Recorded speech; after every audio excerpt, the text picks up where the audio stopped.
Spoštovani starši, dragi sodelavci in ostali navzoči, lepo pozdravljeni v tem prelepem večeru. Dobrodošli na zaključnem dogodku učencev in učenk 9. razredov osnovne šole Toneta Pavčka. Dobrodošli na letošnji valeti generacije 2009. Pozdravljamo naše plesne pare. Mark in Alja, Gašper in Maša, Mark in Alja, Gašper in Maša. In pa so ti naši učenci. naj bo že spet za mojo, kot vedno. Kje pa ste bili?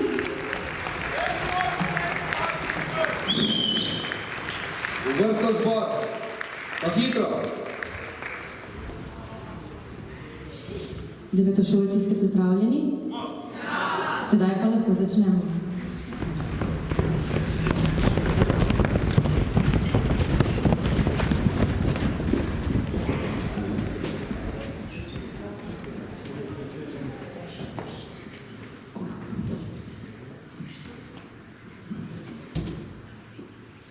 Z aplavzom še enkrat pozdravimo naše nocojšnje plesne pare.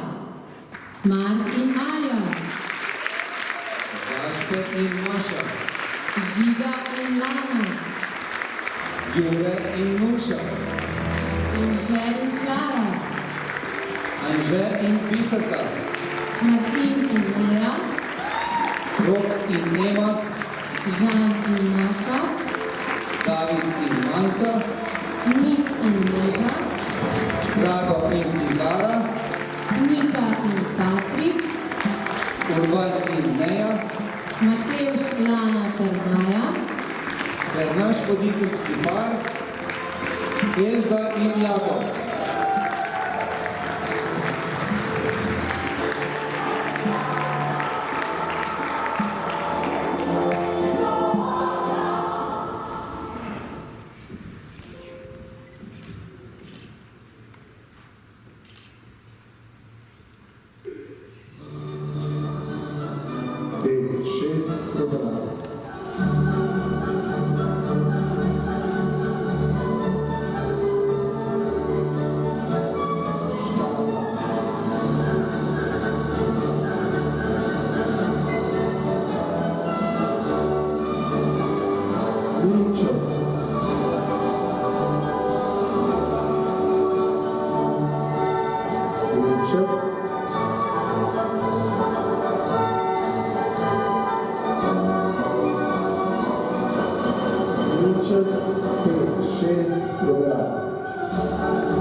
vsi naprej.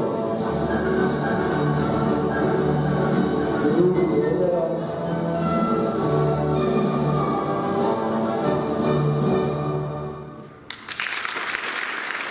Hvala lepa.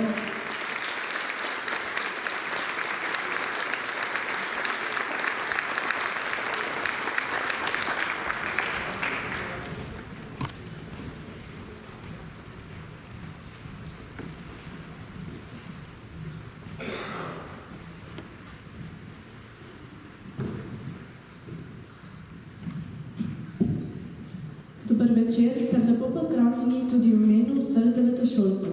Končno smo dočakali ta dan, ko ponosno in veselo stojimo pred vsemi vami in zaključujemo našo skupno pot na osnovni šoli Toneta Pavčka.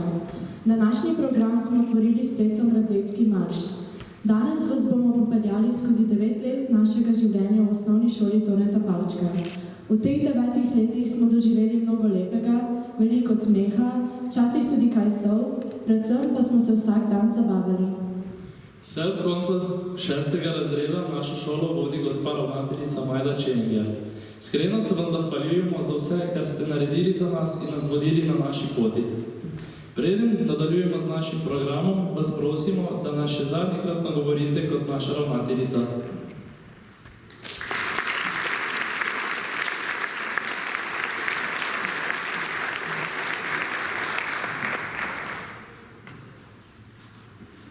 Spoštovani učitelji, učiteljice, spoštovani starši in drugi gosti, spoštovana pomočnica, dragi učenci in drage učenke. Vsaka generacija, ki zapušča šolski prostor, najde neko primerjavo, s katero se poistoveti in vidi sebe v tej podobi. Odkar sem na tem delovnem mestu, so se učenci videli kot nagajivi pubertetniki, katerih edini cilj je bil spravljati učitelja v živce. Sledila je generacija, ki se je videla kot nepremagljiva in v podobi Jamesa Bonda. Nato je prišla generacija, ki ni imela zaupanja v lastne spretnosti in so nas prepričevali, da so kot pat in mat, ki se lotita vseh mogočih projektov, nobenega pa ne dokončata, kot se spodobi. In letošnja generacija, kako oni vidijo sebe? Letos imamo pred seboj metulje, ki so v svojem vabilu zapisali, da je čas, da odletijo. Dokončno bodo odleteli iz naše šole, toda vsekakor še ne bodo odleteli od doma. Bodo pa začeli razpirati svoja krila in se začeli ogrevati za življenje, ki jim je namenjeno. Metuljev pojav je fascinanten koncept, ki pripoveduje o tem, kako zelo majhno dejanje povzroči zelo velike spremembe v vremenu in predvsem v naših življenjih. Meteorolog in matematik Edward Lorenzi s pomočjo računalniške simulacije prišel do spoznanja, da lahko že malenkostna sprememba v gibanju zraka danes povzroči bistveno razliko v napovedi vremena čez nekaj tednov. To ugotovitev je na predavanju leta 1972 slikovito povzel v vprašanju, ali lahko utrip metuljevih kril v Braziliji sproži tornado v Teksasu. Od takrat naprej veliki občutljivosti za minimalne spremembe začetnih pogojev popularno pravimo metuljev pojav, področju znanosti, ki se ukvarja s takšnimi sistemi, pa teorija kaosa. Seveda ne gre za znanstveni zakon, ampak za metaforo, ki nam pomaga razumeti nepredvidljivost in povezanost, ki sta prisotni vse povsod okoli nas, ter nam kaže, kako omejeno je naše znanje in kako malo imamo nadzora nad tem, kar se zgodi. Tudi naši devetošolci so velikokrat zaprhutali s svojimi krili, kar je povzročilo kar precej kaosa v vaši, kot tudi naši realnosti. Včasih je bil ta kaos prijetne narave, kar je samo po sebi nasprotje, vendar sreča ob dobri oceni, osvojenem priznanju in pohvali vzbudi težko opisljive občutke. Spet drugič nas je njihovo prhutanje odpihnilo v manj prijetne situacije, kot so bili krizni pogovori in ukrepi. A na srečo je bilo teh komaj za vzorec in učitelji smo lahko opazovali, kako se iz majhnih bub kot prvošolci počasi razvijajo v raznobarvne drobne metuljčke, ki so sramežljivo poskušali poleteti, a so še vedno potrebovali našo podporo. Toda tudi njihov čas je prišel. Njihova krila so veliko večja, bogato obarvana s prijaznostjo, tovarištvo, dobro voljo in pripravljenostjo pomagati drugim. So tudi močnejša in se lahko obranijo življenjskim vetrovom, ki jih bodo butali in zanašali vse povsod po svetu.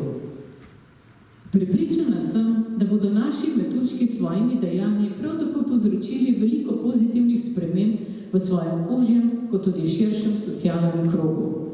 Takrat se bomo tudi sami lahko vprašali, ali je prhotanje mirnopeških metuljčkov povzročilo spremembe v kaki daljni deželi. Prav je, da cenimo velikost in moč njihovih kril, drznost njihovih ciljev in zmožnost letenja. Vi, dragi metuljčki, pa pazite, da ne boste leteli preblizu sonca. Vsaka generacija učencev prinaša svojo edinstveno energijo, perspektivo in sanje. Letos, ko nas zapušča generacija metuljev, se spomnimo, kako pomembno je, da jih podpiramo na njihovi poti in jim pomagamo razpreti krila. Čeprav bodo odšli iz šole, bodo njihove izkušnje in vrednote pridobljene tukaj ostale z njimi. Verjamem, da bodo naši prelepi metulji s svojimi dejanji prispevali k pozitivnim spremembam v svetu. Dragi učenci, drage učenke, bodite pogumni, sledite svojim sanjam in naj vas ne ustavi strah pred neznanim. Skupaj s celotnim učiteljskim zborom vam želim vse najboljše na vaši poti. Hvala.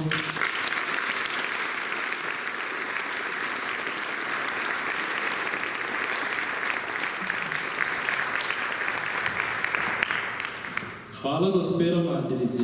V spomin na nas smo pripravili simbolna darilca. Upamo, da bo to le en del spomina na nas in na naša leta na tej šoli.